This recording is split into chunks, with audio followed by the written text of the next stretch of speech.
Hey, how about this, though? You just picking on a team that stinks? Jeez, D-Bud. This is mean D. This is more about the good D right here. Oh, okay, this is good D. This is more about good D right here. This is Justin Reed right here. And I talked about the Kansas City Chiefs defense this year. They've been playing great. And something we've seen here on Everything That Be a lot. Sometimes this guy up here, he bites that cheese. That's what the offense wants you to do. This is a high-low concept. So that slot defender, that tight end, he's going to run like a little stick. You're going to run that dig right behind it. I'm sure AJ has covered 1,000 of these. And usually you want to play this from the top down. You want to play it high to low as an underneath zone defender. Justin Reed does a great job reading the quarterback's eyes. He sees the first one, but then once Justin Fields tries to move him, you'll see it even better from here. You'll see exactly, and you see him kind of calling out the route. So he's anticipating whatever it's going to be. Great eyes on as a zone underneath defender. You want your eyes on the quarterback, right? He's looking here to the left, and then as soon as he goes back to this dig, you'll see him put his foot in the ground, go back the other way, and make a play on the ball. So right now, boom, foot in the ground. So it's almost like one of those combine drills when you see a DB coach, moving the DB or a linebacker left or right, and now this is it being, illustrated on an actual football field game rep. Watching the film, what would you say is the Bears' biggest problem? Tips and overthrows. Bears' biggest, it's a lot.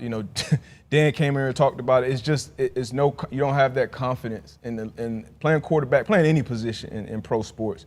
You got to have confidence and conviction in what you're doing and then what the guys around you are doing. With Justin Fields, it's definitely not all on Justin Fields. Yeah, it's definitely not all on him because this is kind of what you want as a quarterback. Honestly, you take and great plays are going to be made as well. I actually think this is just great D right here from Justin Reed.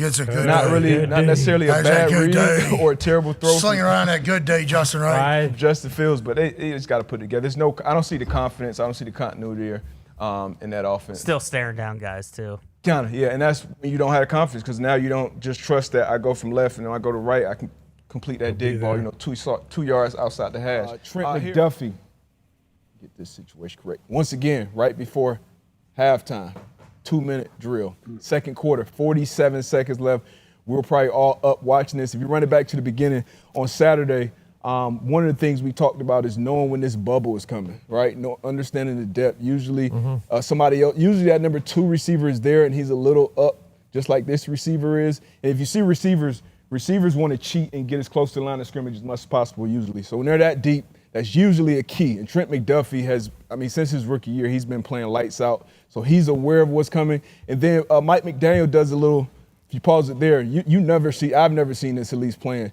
Cedric Wilson is actually going to go outside in. They're going to design this play for him to be the lead blocker to block Trent. This receiver up here, I believe that's, I'm not sure who that is. That's 81. No, that's a tight end. He's trying to block down Smythe. He's trying to block down. He's trying to block in, and they want Tyreek Hill to catch it and circle this defense. But Trent McDuffie does a great job sniffing it out, not only making a tackle, ripping it out of his hands on the tackle. Unbelievable heads-up play. And then obviously we know how this one ended. I had to put this one on there. Big, huge moment in the game. Come on! Have the wherewithal to pitch it back, and then he picking him up, putting him down. He had to be a 400 runner or something in high school. That was awesome. Yeah, that's unbelievable. So that's a strip. That's a scoop. Being an athlete. And then you're held up, you're looking for your guy. I'm sure they were back there behind him. Ooh, hey. Pitch that thing back and get it to the crib. But a heads-up play from him beating that block. Because if he gets blocked, if they get this block and Tyreek catches that and circles the defense, it's going to be tough sledding on one of these guys to make a one-on-one tackle. But that is the play design, something different, something you've never seen. And that guy just shot his trigger and made a great tackle. Dumpy, how do you feel about good design? Just didn't execute it. Yeah, it was a tough play right before half. We were driving, got the ball back after half there, even if you put 3 on the board. Probably a different ball game, my friends. Already in field goal position, too. So, is this the best defense Mahomes has ever had? Yeah. Statistically, it is. They're saying by far. Yeah, they've been the it's not good at all. So they've been the best. From week 1, even in the Lions probably had the best out against, but Stone Cold Jones wasn't out there. Chris Jones was on the field, but since he returned, and there was the pick 6. Yeah, probably been top 2-3 defense in the league. Baltimore, Cleveland, and then you got Kansas City. And Spags don't get enough credit. Obviously, you're on the same sideline with Andy Reid, same team as Patrick Mahomes, so you're not. Kelsey. Spags is 4-time Super Bowl champ? 2 with the Giants. Two with the Chiefs. He dials it up. He mixes it up. He's going to send pressure. He's going to get hands on guys. He's going to have his guys ready. Do you? Hey, you know who I love, though? Van Ness. Doesn't play enough. Oh, I can't remember. Where'd he go? Fucking dog. Yeah, that's right. We love a lot of Iowa guys around here because them sons of bitches perform on Sunday. They're in a Big Ten champ. I've stayed loyal and true for a long time because blue text. Yeah. Blue text. And I guess that's changing potentially as well. Oh. Point that to the camera, con man. Oh no, who was that? Ty? Oh no. For real? Oh no. Khakis. Get him some pants. Get him some pants. Give me a wet walk to the toilet.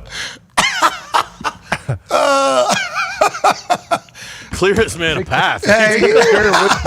Take that chair. Oh. Job return. Oh man, you can kind of see it. Yeah, you can. There's a little load dead in his serious? pants. Oh yeah. Is it coming down the pant line? Just get in the shower with your clothes on, Ty. Oh, shit. You can't hear me. Nope. No, I can't. Oh. Power through, Ty. That Whopper for breakfast will get you. It's a real show. Arnold Schwarzenegger was on this show. All right. DB, I don't know how we're going to. Yeah, sorry, I think it's over.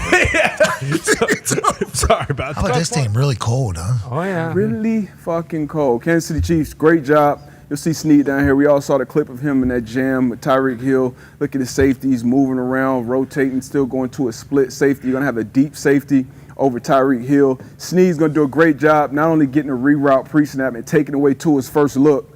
Boom, pause it. So he's playing like a two-man. So Tua's first look is going to be down here. He wants that in cut from to Tyreek. He goes to a second look. Jalen Waddle doesn't step into the throw. I wouldn't necessarily. It was a guy in his face jumping, but I think that's a pocket you can step up into. In the NFL, he doesn't step into it, floats it, sells it, tips and overthrows. You talk about it all the time. You take away the game plan coming into this game is reroute the receivers, take away those underneath that first window throw for Tua, make him pat the ball, go to a second or third read, and then make a play on the ball when you get a chance. So you see how he kind of stepped back, like almost like a fadeaway. Fadeaway jumper. Look like Jalen there. Yeah, you gotta keep that one down. Offensive version of Jalen. You gotta keep that one down, especially with like man-to-man when it's not like a zone. You're not trying to layer and get it over that first layer of coverage. You gotta put that one down. But tips and overthrows, we talk about all the time. Great job by Snead at that left corner taking away the first one. Hey, Reed, 3rd and 9, money down. Even showed this pressure a little bit. Didn't care, fuck it, still gonna run it. I believe they sent 6 here. Odell tried to get a little chip here. Reed's going to come in and they had enough to pick it up, but he just whoops the running back, gets home to Lamar Jackson. 3rd and 9, big time down, Spags. He was sending the gas. He was going to make Lamar adjust, throw from the pocket. They did a great job of rush lanes all night long with this game against Lamar Jackson. All night long. But you got to, obviously as a running back, he wants that one back. Yeah, Justice Hill also, I don't know if you guys saw the block in the end zone he had on Chris Jones. People are all pissed about. Who's that? Yeah, but Justice Hill, he tripped Chris Jones in the end zone. For the safety? Yeah, for the safety, and that was a lot of Chiefs fans were bringing that up with the whole NFL rigged refs on our side. Hill is explosive with the ball, though. Oh, yeah. That's what 3rd and 9. Trust me, Hill wants to be in this route. Like get me out in the routes. I don't want to be in here protecting. Leave Gus or somebody else in here to protect. You got to win against a DB. I'm sure they're telling them that. And as a DB, you got to win against that type of back. Another one, Trent McDuffie. Watch these guys. So Dan talked about this yesterday about kind of how these underneath defenders were reading it and then turning their backs to the quarterback and getting under. So you pause it here. You see how they're turning their backs to Lamar and getting under these routes. Once again, a great job with the pass rush lanes. I'll talk about that from the tight copy. You make Lamar stay in that pocket. In my opinion, now it's, once again, easier with this stick in my hand, easier to be the Monday morning quarterback. In this situation, tuck it and run. I feel like it was a lot of situations on tape, at least, where Lamar Jackson had the opportunity, kind of like we saw with Brock Purdy in the second half of the game, like, hey, just going to tuck it and get 10, get 15, get 20. Who knows how much with 8 running the ball. Pause it. But right here, I'm getting up right in there. His back is to me. His back is to me. Those are the athletes on the field. Let me get up there. Karlaftis does a great job. Oh, yeah. If you run it back from the beginning, It's scary to turn your back on Lamar, isn't it, D? But I know if I'm a linebacker, I do not ever want to turn my back on him. Yeah, but you can tell this was the plan. This was the plan, and obviously look him up and then get him to sit at the sticks. Yeah, look up the route to sit at the sticks, get your eyes on him, because it's going to take all of us to get this guy down if he does pull it down. Absolutely, and they execute. Nobody's been a hero. He's trying to muddy it up, and obviously we hate that he got hurt.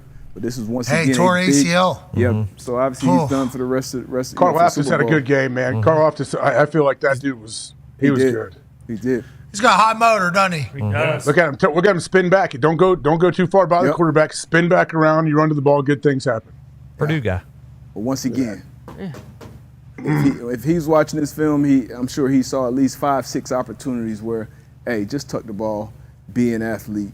You don't have to drop back and throw a 40. I can't believe another situation. I think Lamar, once again, in retrospect, could have tuck and ran it. Now, if you look at the effort on these routes, before I even get to what Lamar done, it's one person. I feel like, I don't know if it was in the huddle, whatever. Hey, this play is supposed to go to likely.